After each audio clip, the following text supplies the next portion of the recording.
having a conversation with your 20-year-old self, what's the number one thing you would tell your younger self? So you have to understand that who you are today is a set of programs. Like your brain is a computer system, and who you are is just what your parents taught you, what your institutions taught you. If you were in religious structures or sports or anything, that's who you are. It's a program in your brain. So if you don't like your situation, you feel like you're limited, you feel like everybody else is like crushing it and you're not, it's just because your program has a virus and you have to rewire your mind. So meditation, mental rehearsal. But like Steph Curry meditates before a game. He visualizes. Michael Jordan said it was just as important to spend time in the mind gym as it was the mental gym. Kobe believed every shot he took, it was going to go into the net. So everything's a mind game. Like that's all it is. And once you program yourself to win, you can only win. It's the only option. How old are you now? Yo, what's going on, guys? It's your boy, it's David. I'm just the dad. I'm trying to help you guys become the best version of yourself so you guys can call yourself the best dad ever. And today's topic is going to be about the mind. And when we think of the mind, what do we think about? The brain. Yeah, okay. We think of thinking and thoughts, right? Yeah, sounds about right. And without getting too technical about it, in a day we have thousands of thoughts. And, I've never sat there and count all the thoughts that came to me, but I know that there are a lot. And when we don't have an understanding of our thoughts, we don't have an understanding of our beliefs. And when we don't have an understanding of our beliefs, we don't really know who we are because our beliefs are a filter of the way we view our reality. What the fuck do I mean? Let me start with a quick anecdote, right? There was this dude named Albert Einstein. He was being interviewed one day, and the interviewer was like, "Yo, Albert, what is the most significant question that I can ask you?" And Albert responded, "You can ask me about the nature of the universe, and I can respond in 3 different ways. And the way that I respond, you would understand how my life would shape out and play out to be. Because if I'd answered, it is all good and the universe was perfect and balanced, I can then answer that it was evil and bad, or I can answer that it was random. And depending on which of those 3 ways I would answer, you would understand how my life would play out and the events that took place in my life." So I thought it was a little interesting anecdote to start with. But yeah, what are we talking about today? We are talking about the framework of human thinking as outlined by this dude named Robert Dilts, which was some prominent figure in neuro-linguistic programming. And he created this framework so we could understand better human thinking and the beliefs, right? And in his framework, in the most rudimentary and basic way possible, I'll try to explain this. But if you can imagine a pyramid, like a food pyramid, right? And in that pyramid, we have different levels. And at the top, most superficial level, we have environmental beliefs. Beliefs that are dictated by the things in our external world, our external reality, right? The where, the when, the with whom, and the what in our lives, right? And then one level lower, we have the behavioral beliefs. The beliefs that dictate the things that we do. And then one level lower, we have the capability beliefs. How we do the things that we do. And one level lower, we have the value beliefs. And this is why do we do the things that we do? These are the cornerstones and the things that we assign importance to in our lives. Like, I'll get into the details in this section after. And then the 2 lowest level beliefs, types of beliefs, right, our identity beliefs and our spiritual beliefs make up the foundational levels that then have the biggest impact on the rest of our life and who we perceive and how we perceive reality, right? Identity beliefs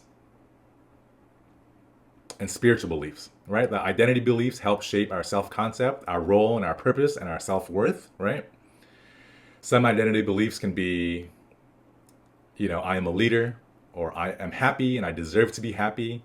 I deserve love and respect. These are the way we identify ourselves. And then one level lower is the spiritual beliefs, the beliefs about our existence, the belief about the nature of creation, the nature of humankind, right? About God. And I use spiritual as a catch-all word. I'm not talking about religion. I'm not only narrowing down on God, but it is the interconnectedness of all things. And it is those beliefs which we frame and view our reality. It helps us understand our purpose in life. It is the foundational beliefs that have the biggest impact on the rest of our beliefs, and then thus who we are as a person and how we view life and how we navigate life. So let's get into a few examples, right? And we'll start with the simple environmental beliefs. I think Porsches are better than BMWs. And if I change one of those beliefs, right? If I change one day that I don't like Porsches anymore, I like electric cars, it wouldn't really change much of who I am. I'll still be a kind person. I'll still be a loving person. I can still be a leader. I can still be a healthy person. It doesn't change much. Very superficial. Behavioral beliefs, right? An example of that would be weight training is the best version of exercise, and it will dictate my behavior. I would strength train and lift weights. I can change that to then say a well-rounded hybrid approach is the best form of exercise, and it'll change my behavior. But it wouldn't really change the deeper, more foundational beliefs. It wouldn't change what I value, how I see my capabilities as such, my spiritual beliefs, right? It wouldn't change that. Superficial. And then capability beliefs, right? I can have the belief that I am a great runner, but a terrible rower.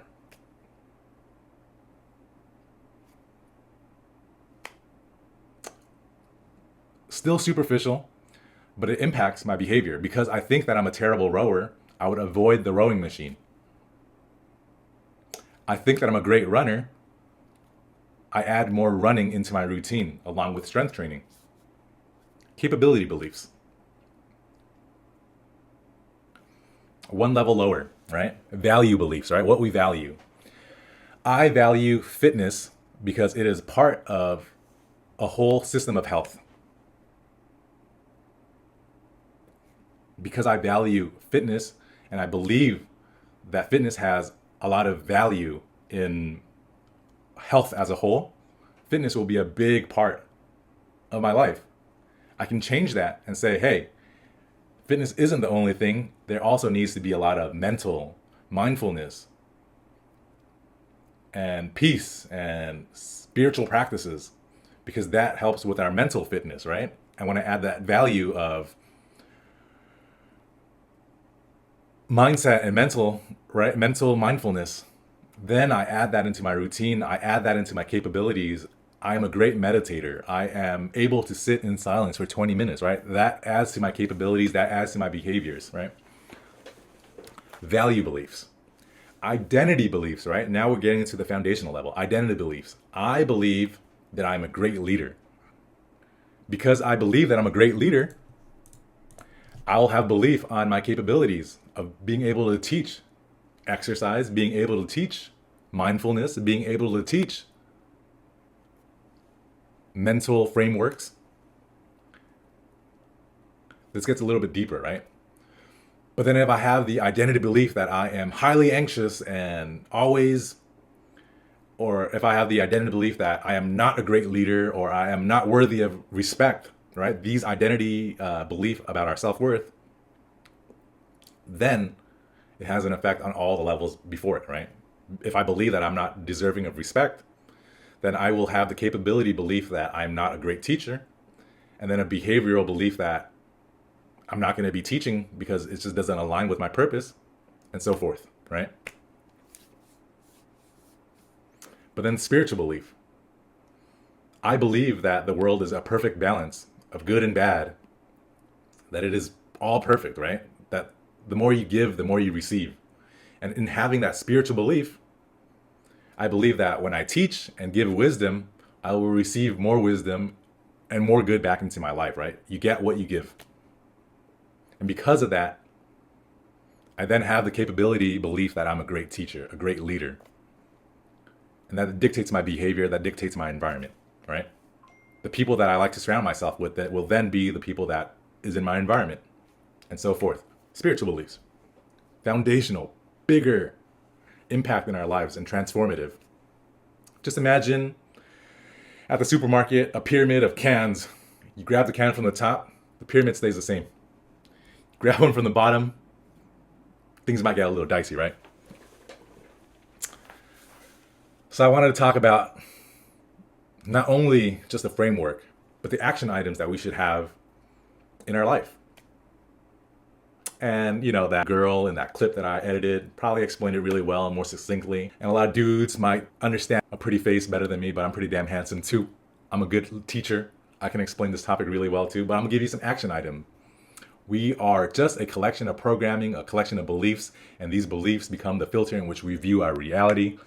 And if we wanted to change, if we were feeling some sort of conflict, we need to have a plan on how to change. And how do we change? We create a belief audit. We list all of our beliefs out. We start at the most superficial level and we dig all the way down deep. You'll notice that at the most superficial levels, at the highest levels, there will be a lot of different beliefs. But as we get deeper and deeper, it becomes less and less and more minimal, but more impactful.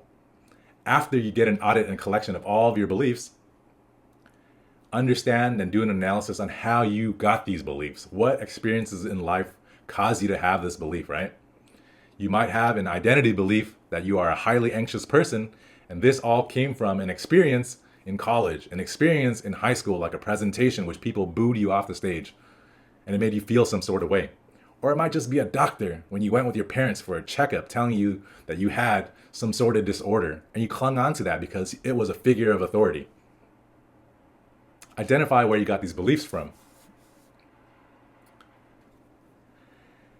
And once you identify what experiences led you to have these beliefs, do an exercise in which you assign the beliefs as positive or negative, not in terms of good or bad, but whether they're beneficial to your life or they're limiting in your life, right? Because I don't think in terms of good and bad. I think in terms of beneficial to your life, in terms of making you happy, making you live fully, or is it holding you back from who you need to be? You might have the belief that being kind is the most important thing, and that might be viewed as good, but it might be holding you back from being dialed in on your mission. It might be limiting you because you're a yes person and you're a people pleaser, but you need to step up and be a better leader, right? A little bit more ruthless in your execution. So don't think in terms of good and bad. Think in terms of beneficial to your life or limiting. And once you do that, then you can take the time to get rid of some limiting beliefs, replace limiting beliefs with beneficial beliefs, or add in non-existing beliefs. This practice is really important because without it, without understanding our beliefs, without understanding why we have certain beliefs, we might be lost, for lack of a better word, right? We'll have a lot of confusion and inconsistency in our life. We will be stagnating or procrastinating. We might have a lack of direction, a lack of purpose, a lack of identity, and we'll have difficulty in communicating the things that we value, right? When we don't really understand things and we don't have a deep connection to something, we'll have a hard time communicating it. So you'll have to understand why you have certain beliefs, whether or not they are beneficial or limiting, and add in certain beliefs so that you have a better identity of who you are, right? Even if you don't have a strong, concrete identity belief that you're a good leader, it's not limiting to have that belief. It's okay to pretend that you are. It might be beneficial in life. You might get a promotion just through that belief. You might go into the damn room, that meeting room, that boardroom, put your balls out on the table just because you believe it, right? Because if you believe that you aren't that leader, you'll sit there in the corner, you'll be all silent. You'll be just that reserved introvert that you believe that you are, and you won't get that promotion from that big boss that just likes a person that takes a little bit more gumption and more action in their life, right? So the action item is to audit your beliefs, understand where your beliefs came from, assign it, whether it's beneficial or limiting, and then add in or remove some beliefs. And that way you can transform who you are as a person. That way you can get rid of conflicts in your life. That way you can be a little bit more present and more mindful in life. That way you can be more connected to community and different levels of support groups. That way you can have more higher purpose and meaning in your life. That way you can be the best version of yourself. That way you can call yourself the best dad ever. Thank you guys for tuning in. Hit that like and subscribe button. I hope I gave you guys some value, and I know this is not the end of this topic. I'll dive a lot more deeper into this. Much love. Peace out, guys. Till the next one.